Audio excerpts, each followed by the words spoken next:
Abang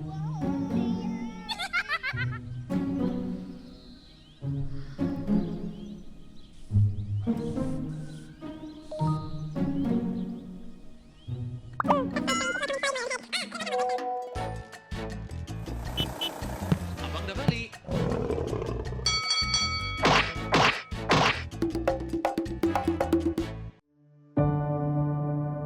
Yang bersalah itu mak ayah dia. Anak yang dilahirkan itu tak bersalah. Di mana logiknya anak yang tak bersalah itu menanggung kesalahan mak dan ayah dia? Benda ni sampai mati. Sebab sesuatu perkahwinan tu adalah satu tanggungjawab. Actually, saya terlibat ni secara tak sengaja. Maksud tak sengaja tu, saya dihubungi oleh seorang kawan saya untuk dia meminta tolong saya sebab dia nak kahwin dengan seorang kenalan dia, dan masa tu dia kata mungkin sebab saya selalu berulang-alik ke Thailand atas urusan keluarga ataupun atas urusan bisnes apa semua kan. Jadi dia kata mungkin saya ada kenalan di sana ataupun saya pernah terlibat. Oleh kerana masa tu saya kebetulan nak ke Thailand, saya kata okey, saya boleh bawa pergi sebab saya punya datuk saudara memang kadi di Thailand. Secara asasnya saya nampak dia ada beberapa faktor lah yang menyebabkan orang kita memilih untuk pergi berkahwin di sebelah sana, khususnya di negara Thailand, selatan Thailand lah. Pengurusan dan pentadbiran perkahwinan itu mungkin lebih mudah nak dibandingkan dengan negara-negara lain. Selalunya kita digambarkan perkahwinan di Thailand ni adalah poligami. Akan tetapi kebelakangan ini kita banyak kes, banyak yang kita dapat melalui perempuan sebab dia nak kahwin dekat Thailand sebab surat pernikahan mak dengan ayah si perempuan tiada di Malaysia. Maksud tiada di Malaysia tu tak disahkan yang legal di Malaysia, iaitu mak dengan ayah dia dulu kahwin dekat Thailand. Jadi ataupun mak dengan ayah dia kahwin dekat negara-negara lain yang tak disahkan di Malaysia dan tak ada sijil di Malaysia. Sebenarnya pada satu sisi kita nampak baiklah, dan saya rasa benda itu baiklah untuk menyelesaikan masalah. Kok mana pun ataupun macam mana pun keadaannya, kedua-dua pasangan itu mengambil keputusan untuk berkahwin. Cumanya langkah yang mereka ambil itu tidak bertepatan dengan prosedur dan undang-undang yang ada di negara kita. Saya tak katakan dia tak pandai jaga suami. Ada kalanya suami dia tu memang terlalu caring. Bila terlalu caring, another woman nampak, wish, wow, dia ni nampak memang sangat terbaik untuk menjaga keluarga kan. Benda tu pun dia ambil kira. Pada saya, yang penting bila dah kahwin dekat Thailand, balik mesti daftar kat Malaysia. Di peringkat negeri itu dia ada enactment yang terpakai di bawah negeri masing-masing, yang selalunya kita kenal sebagai enactment keluarga Islam.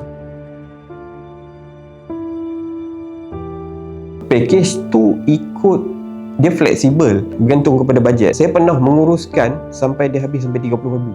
Dia ada ambil kereta VIP, dia ambil hotel kat EDC ni, dia ambil dengan ada siap dengan ambil sekali jacuzzi, hiasan dalam bilik, makan dekat atas Menara Al-Star, makan kita kata dia punya dinner dekat Menara Al-Star sebab dia memang nak raikan pengantin perempuan tu, sebab pengantin perempuan tu anak dara. Dan sanggup berkahwin dengan dia. Ada siap dengan ada hantaran, ada siap dengan flower girl. Package foto dengan video tu biasalah, boleh, tak ada masalah. Lepas itu pengiring yang nak jadi orang tua sebelah dia. Dia nak macam benda tu memang macam dengan perkahwinan yang biasa.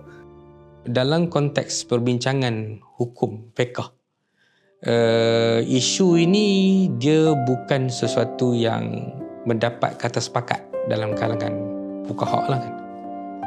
Ada dua pandangan, khususnya dia balik kepada isu wali lah di sini. Antara rukun yang terpenting di dalam 5 rukun nikah itu ialah wali lah. Masalah wali sekarang ni memang masalah yang selalu kita jumpa. Dia dah melebihi daripada poligami. Cuma bila bercakap tentang wali ni, sebagaimana saya sebut tadi, ada perbezaan pandangan dalam kalangan fuqaha, ulama, tentang keperluan rukun wali ini kepada dua pandangan. Yang pertama, jumhur fuqaha memang perkahwinan tidak boleh kecuali dengan wali, tidak sah kecuali dengan wali. Berbeza dengan mazhab Hanafi, dia boleh menerima ataupun membenarkan perkahwinan tanpa wali. Tetapi dia bukan blanket statement macam tu saja kan, bukan perkahwinan tanpa wali itu dibenarkan, tetapi perkahwinan tanpa wali itu dibenarkan secara bersyarat sekiranya memenuhi syarat kufu. Maksudnya kufu ini syarat dia suami dan isteri itu mempunyai kedudukan status sosial, status apa-apa status yang sama. Setiap pengantin yang saya bawa, saya akan selidik latar belakang. Sebab kebanyakannya kita nak tengok kemampuan dia ataupun macam mana. Keputusan dan kemahuan ada di pihak pengantin, bukan di pihak kita. Kita cuma menguruskan sahaja. Dia ada konsekuensi dia. Iaitu lepas perkahwinan dia akan ada isu pewarisan. Di sana juga ada isu penasaban dan sebagainya. Tu semua itu terkait lah. Anak tak dapat IC, anak tak dapat bersekolah, anak tak dapat mendapat hak-hak sebagai seorang warga negara. Dia boleh membuka ruang pengabaian salah guna kedua-dua belah pihak, dan susah untuk diuruskan kalau berlaku perceraian dan sebagainya. Dia banyak mudarat lebih daripada manfaat lah. Pengalaman yang saya ingat sampai sekarang itu perkahwinan di antara seorang lelaki berumur 65 tahun. Dia kahwin dengan seorang perempuan berumur 24 tahun. Benda ni dia tak jadi macam dengan sesuatu benda yang pelik. Sebelum ni pun saya pernah jumpa benda-benda pasangan-pasangan yang jauh lebih tua. Saya pernah jumpa umur 80 tahun. Kita tengok pi dengan mak dia ada sekali. Kita ingatkan kahwin dengan mak dia, rupanya kahwin dengan anak. Secara peribadinya, saya tak nampak berkahwin di Siam itu dalam konteks untuk melarikan diri daripada proses yang ada di Malaysia adalah satu benda yang baik. Pengantin lelaki ni pergi ke kedai telefon tu untuk top up. Lama-lama dia jadi satu hubungan yang rapat. Mula-mula dipanggil pakcik, ajak keluar makan, lepas tu tengok wayang, sampai maaf saya katakan, sehingga 2 kali perempuan tu menggugurkan kandungan. Kau check in dekat hotel, then terserempak dengan menantu sulung lelaki terbabit. Jadi bila terserempak, dia jadi satu benda yang sangat memalukan, sebab dekat situ menantu dia seorang ustazah tengah adakan satu kursus yang dia kendalikan, terserempak di tempat awam yang ramai kenalan dia dekat situ. Nasihat saya kepada ejen-ejen di luar sana lah, saya pun ramai-ramai kawan-kawan saya ejen, duit tu bukan nombor satu. Kalau kita jadikan duit nombor satu, macam mana orang pun kita terima. Kita mesti tapis dulu. Dia memang betul-betul memerlukan, baru kita bawa. Kalau kita sauk semua, kita akan jadi banyak masalah.